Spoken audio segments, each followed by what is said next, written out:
Bonjour tout le monde. Alors, on va commencer le chapitre 5 cette semaine et j'ai souhaité faire une petite introduction parce que le chapitre 5 est nettement plus difficile que ce qu'on a fait avant, nettement plus difficile que le chapitre 4 qui était essentiellement de la révision. Et puis, je voulais vous prévenir, ça va prendre un peu de temps avant que vous vous habituiez aux nouveaux concepts qu'on va voir à partir de cette semaine. C'est normal, faut pas vous en faire, laissez-vous une chance, ça va prendre un petit peu de temps, c'est des nouvelles choses. Parce qu'il faut voir que dans votre formation mathématique, pendant, euh, disons, du début du primaire jusqu'à secondaire 5, essentiellement, vous avez fait des mathématiques du niveau de l'Antiquité, de ce qui se faisait à l'Antiquité, puis qui a été raffiné tranquillement au Moyen Âge, mais ça dépassait jamais, grosso modo, le 15e siècle. Bon, évidemment, c'est dans une écriture moderne, là, mais en termes de concept puis de difficulté, c'est là qu'on se situait. Puis, au début du cégep, avec les cours de calcul différentiel puis intégral, là, vous êtes rentré dans le euh, 17e siècle, OK?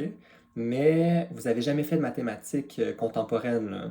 Tout ce qui est 18e siècle jusqu'à nos jours, parce que c'est beaucoup plus abstrait. Puis c'est des choses qu'on commence à voir, qu'on commence à voir maintenant, mais qu'on développe surtout à l'université. Et donc, les concepts qu'on va voir dans le chapitre 5, donc les concepts de groupe, de R module, qui est une sorte de généralisation là, de ce que vous connaissez être un espace vectoriel. Ces concepts-là, ils ont été développés au 19e siècle, disons fin 18e, 19e, puis c'est vraiment beaucoup plus abstrait que ce à quoi vous êtes habitué.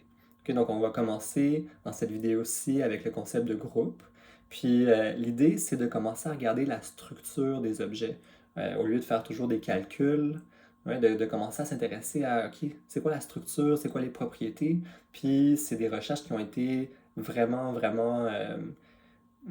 prolifique puis utile pour les mathématiques fondamentales, mais pour les mathématiques appliquées, pour la physique.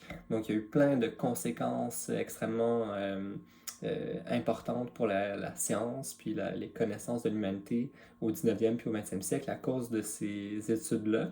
Et donc, c'est ce qu'on va commencer aujourd'hui. Et donc, je vais t'expliquer ce que c'est qu'un groupe. Mais tout d'abord, donc un groupe, mais tout d'abord, j'aimerais vous faire remarquer quelque chose. Donc jusqu'à maintenant, vous étiez habitué de travailler, disons avant cette session, de travailler avec des nombres réels et vous connaissiez les propriétés des opérations dans les nombres réels. Par exemple, vous savez que l'addition pour les nombres réels est associative. Donc on peut déplacer les parenthèses comme ça, puis que ça donne la même chose. Vous savez que l'addition est commutative. Donc 4 plus 5, puis 5 plus 4, ça donne la même chose. Okay, donc ça, ce sont des propriétés que vous saviez être vraies dans les nombres réels. On en a aussi pour la multiplication. Donc même chose, par exemple 4 fois 5 égale 5 fois 4. Donc dans les nombres réels, on a des opérations, puis vous connaissiez les propriétés de ces opérations-là. Et pour la première fois cette session, soudainement, plutôt que d'avoir tout le temps des nombres réels comme ça, on a commencé à manipuler des matrices. Donc les objets, donc on avait des opérations qu'on a appelées addition, qu'on a appelées multiplication. Mais cette fois-ci, les opérations étaient un peu différentes. C'était l'addition matricielle, la multiplication matricielle. Puis donc on a dû se demander, OK, mais les propriétés qu'on connaissait pour les nombres réels, est-ce qu'elles sont encore vraies pour les matrices? Est-ce que c'est encore vrai que l'addition avec des matrices, c'est associatif, par exemple? Est-ce que c'est encore vrai que l'addition pour des matrices, c'est commutatif? Ouais. Puis à la plupart de ces questions-là, on a répondu oui. Oui, c'est toujours vrai, ça fonctionne toujours. Puis à une exception près, hein, on a vu que le produit matriciel, lui, n'était pas commutatif. Et donc là, contrairement au produit dans les nombres réels. Donc en général, on a répondu oui à cette question-là, mais parfois aussi on a répondu non. OK? Et donc là, déjà, vous avez deux exemples d'ensemble. D'un côté, les nombres réels, avec l'addition, la multiplication. De l'autre côté, les matrices. Donc, nous, on utilisait toujours des matrices n par n avec entrée réelle, avec une addition matricielle, puis un produit matriciel. Okay, donc, à partir de cette session, vous avez commencé à manipuler deux ensembles différents, puis avec des opérations, puis vous avez demandé quelles étaient les propriétés de ces opérations-là.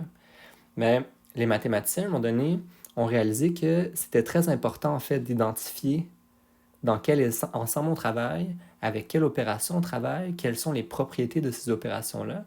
Puis, une fois qu'on a bien identifié ces objets-là, ben, si on fait une affirmation, donc un théorème, donc une affirmation vraie sur un ensemble qui possède certaines opérations avec certaines caractéristiques, ben, l'affirmation vraie qu'on fait, le théorème, il va être vrai pour tous les ensembles qui possèdent ce genre de caractéristiques. Okay? Donc, les mathématiciens ont senti l'utilité, le besoin de généraliser ces concepts-là, puis donc de se demander de manière plus générale quelles sont les structures de l'objet qu'on est en train d'étudier ou d'utiliser pour faire des calculs. Et donc la première étape sur le chemin de l'abstraction algébrique, ça va être de définir ce que c'est qu'un groupe, qui est finalement un ensemble avec une opération particulière. Alors un groupe, c'est toujours un ensemble qu'on va représenter par une lettre majuscule avec une opération que ici je vais représenter par l'étoile. Okay? Donc c'est une opération qui n'est pas définie a priori, on ne sait pas exactement, ça pourrait être une addition, ça pourrait être une multiplication, ça pourrait être autre chose. Okay? Donc c'est pour ça que je mets l'étoile. Donc un groupe, c'est toujours un ensemble avec une opération. Il y a deux éléments. Un ensemble, une opération. Et ensuite, ça doit respecter certaines propriétés. Donc, premièrement, l'opération doit être fermée. C'est-à-dire que si on prend deux éléments du groupe, puis qu'on les fait interagir avec l'opération, ben, ça doit redonner un élément de l'ensemble de départ. Ça, on appelle ça la fermeture. OK? Donc, déjà, là, vous voyez, le formalisme va être assez abstrait. Je vous dis à quoi ça correspond, mettons, dans les nombres réels. Ça correspond au fait que quand vous prenez deux nombres réels, puis que vous les additionnez, ben, ça redonne un nombre réel. Même chose dans les matrices. Si vous prenez deux matrices que vous additionnez, ça va redonner une matrice de même dimension. OK? Donc ça, c'est la fermeture. Donc, quand on fait interagir deux éléments avec l'opération, on doit retomber, la réponse doit faire partie de l'ensemble de départ. Donc, première propriété qui est exigée pour qu'on puisse parler d'un groupe. Ensuite, deuxième propriété,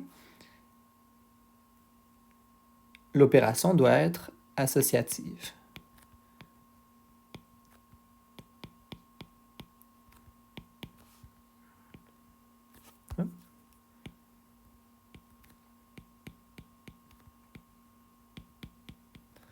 Donc, on doit pouvoir déplacer les parenthèses comme ça. Donc, évidemment, là, ici, toutes mes lettres minuscules, ce sont des éléments du groupe. Donc, A, B, C, ce sont des éléments de l'ensemble de départ. Donc, la propriété 2, vous en avez l'habitude, c'est l'associativité. Ça correspond au fait que, par exemple, dans les nombres réels, 3 plus 4 plus 5, c'est égal à 3 plus 4 plus 5. Ensuite, 3. Donc, ce que je suis en train de vous dire, c'est que si on a un ensemble avec une opération, puis que les propriétés qu'on est en train d'énoncer sont vraies, on appelle ça un groupe. Ce serait possible que l'opération ne respecte pas ces propriétés-là ou ne respecte pas une des propriétés. Puis à ce moment-là, ben, ce serait quand même un ensemble avec une opération, mais on n'appellerait pas ça un groupe. Donc un groupe, c'est comme une sorte particulière d'un ensemble avec une opération. Alors, troisième propriété, il faut qu'il existe un élément neutre, c'est-à-dire il existe un élément du groupe, que j'appelle E ici,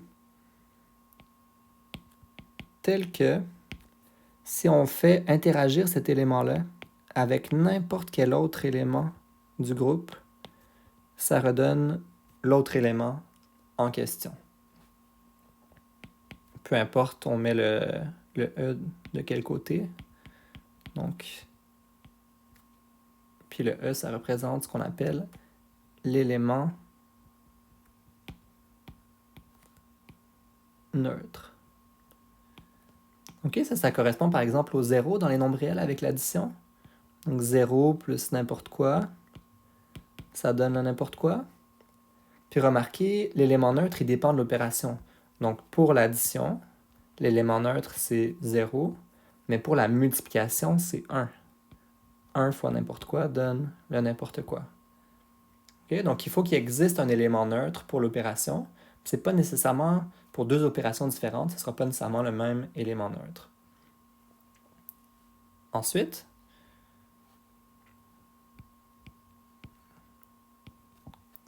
et finalement, c'est la dernière propriété, il doit exister un inverse pour chaque élément. Donc pour tout élément du groupe, il doit exister un élément qu'on va appeler A-1 dans le groupe, tel que si on fait A étoile A-1, ou encore A-1 étoile A, ça doit donner l'élément neutre. Donc chaque élément du groupe doit avoir un inverse. Okay? Pour l'addition dans les nombres réels, ben vous savez que pour n'importe quel nombre, il y a un inverse additif qui fait qu'on additionne les deux, ça donne 0, qui est l'élément neutre de l'addition. Pour la multiplication, ça serait un tiers. Ouais, l'inverse multiplicatif de n'importe quel nombre, c'est sa fraction inverse. Puis, quand on multiplie un nombre par son inverse, ça redonne 1, qui est l'élément neutre de la multiplication. Puis, on peut tout de suite voir qu'il va y avoir un problème avec 0, parce que l'inverse de 0, ça serait 1 sur 0. Donc, 0 va nous causer un problème là, avec la multiplication, parce que cet élément-là n'aura pas d'inverse. Okay, donc, on va y revenir plus tard. Et voilà. Donc, un groupe, c'est ça. Un ensemble, une opération qu'on met ensemble.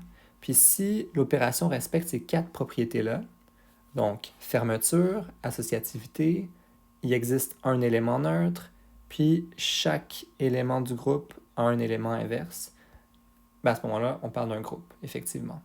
S'il y a une des propriétés qui n'est pas respectée, c'est pas un groupe. Puis, finalement, petite note, donc je ne vous ai pas parlé de commutativité ici, dans les propriétés.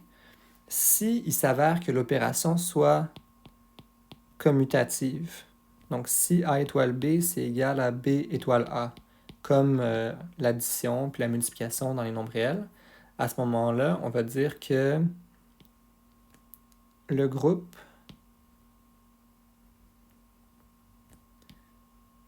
est dit abélien.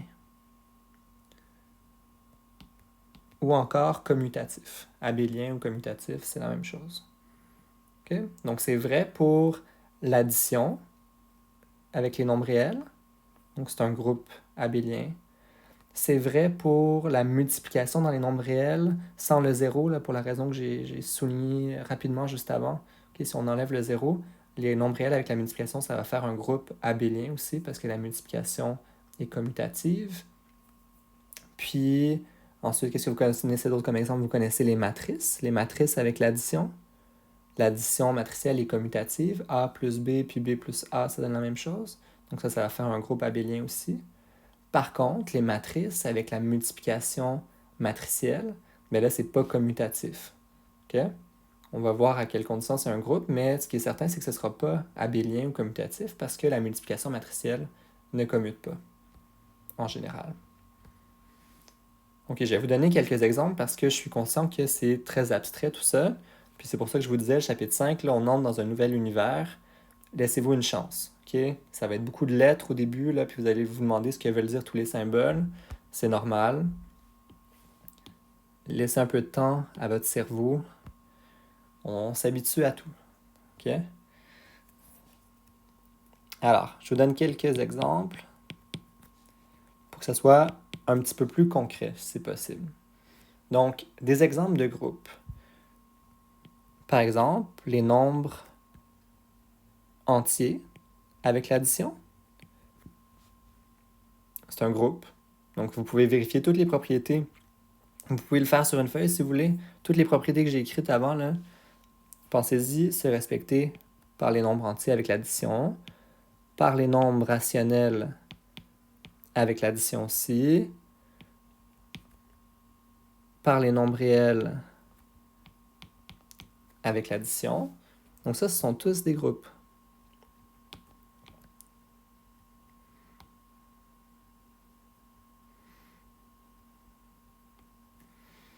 Okay, puis pourquoi est-ce que c'est si intéressant de faire ressortir la structure générale de ces groupes?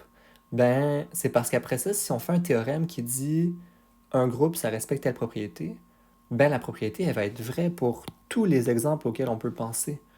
Okay?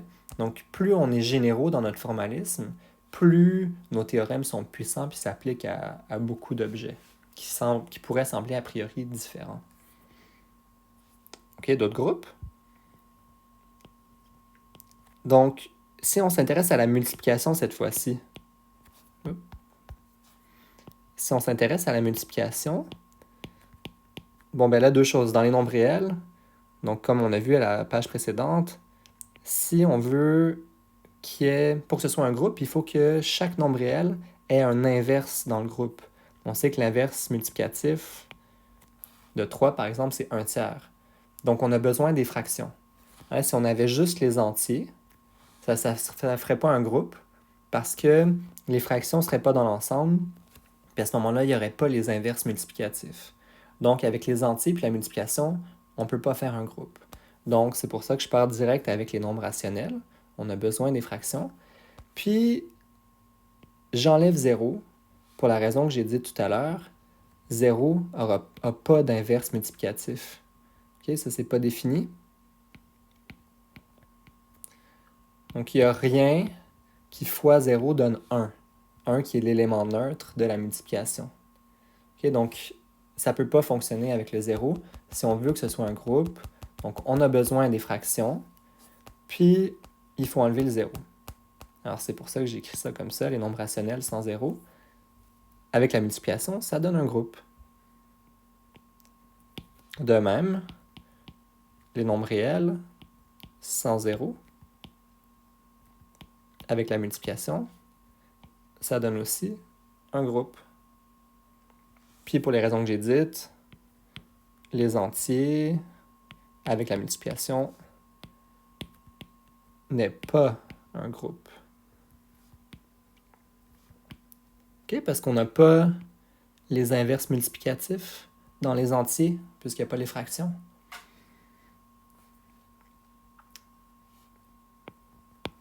Encore un autre exemple. C'est là que vous allez voir la puissance de la chose, parce qu'on peut vraiment parler d'objets qui sont très variés. Donc, l'ensemble V des vecteurs. Donc, on a parlé de vecteurs au chapitre 4. Si vous prenez l'ensemble des vecteurs dans Rn,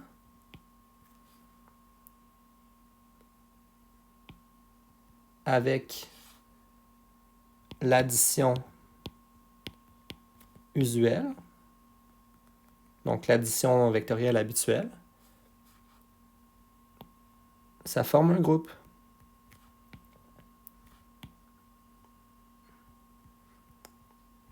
Okay, vous pouvez prendre un peu de temps pour le vérifier sur une feuille de papier si vous voulez, mais donc il faut vérifier que quand vous additionnez des vecteurs, l'associativité est vérifiée.